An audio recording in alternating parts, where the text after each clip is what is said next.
जैसा कि आप लोगों को जानकारी है कि 23 तारीख को दुबग्गा क्षेत्र में एक 8 वर्षीय बच्ची जो है वो घर से लापता हो गई थी और 24 तारीख को उसका अभियोग पंजीकृत कराया गया था। और इसमें बहुत सारी टीमें लगी थी हमारी, जिसमें Lucknow crime branch, DCP waste की क्राइम ब्रांच और दुबग्गा इंस्पेक्टर की टीम, और जिसका जो है पूरा पर्यवेक्षण एसीपी शकील, जो एसीपी काकोरी भी हैं, उनके द्वारा किया जा रहा था।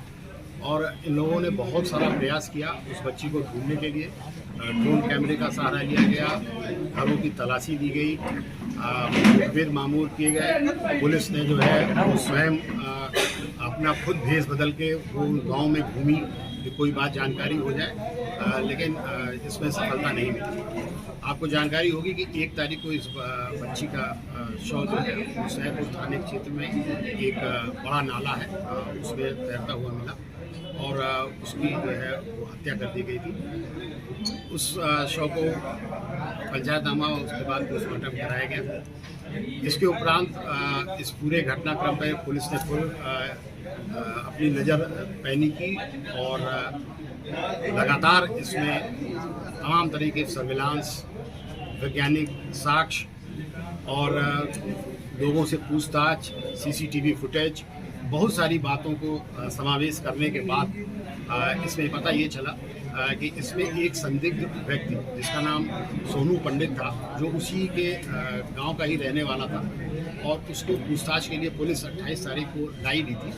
और उसके पीछे कारण ये था कि उसके मोबाइल में एक मैसेज था जिसमें ये लिखा था कि मुझे ज़्यादा फ़ोन मत करो, मेरा फ़ोन सर्विलांस में लगा। और इस मैसेज को उसने डिलीट भी किया था, किंतु उसको मोबाइल की अधिक जानकारी न होने के कारण ये मैसेज जो है रिसाइकिल बिन में सेव था।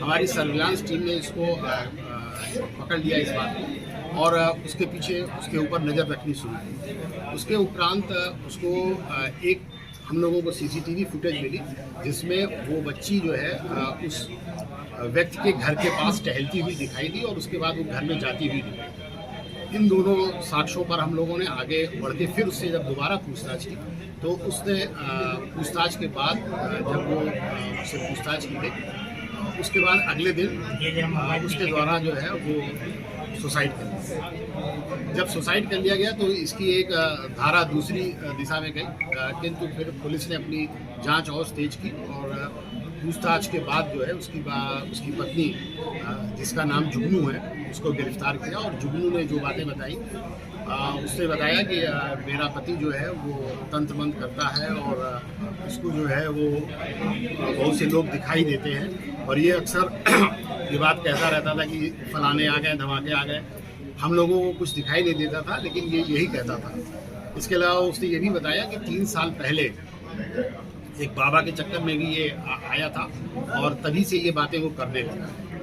और इसके उपरांत जिस दिन ये घटना हुई है उस दिन वो बच्ची जो है वो सब्जी बेचने आई थी। जब वो आ गई तो उसको इसने घर में बुलाया और तब ये जुगनू जो है वो चाय बना रही थी और उसने कहा कि भाई ये सब्जी ले लो, तो उसने कहा सब्जी नहीं लेनी है, तुम चाय पी लो आगे। जब वो बच्ची घर में आ गई उसके उपरांत उसने कहा कि हमको आज जो है जो हमारी तांत्रिक क्रिया है उसमें हमें बलि देनी है। और इस क्रम में जो है इन दोनों ने मिल के उसको मार दिया।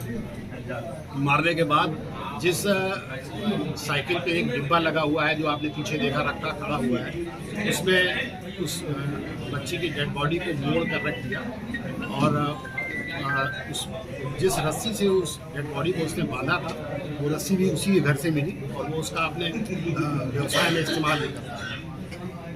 इसके उपरांत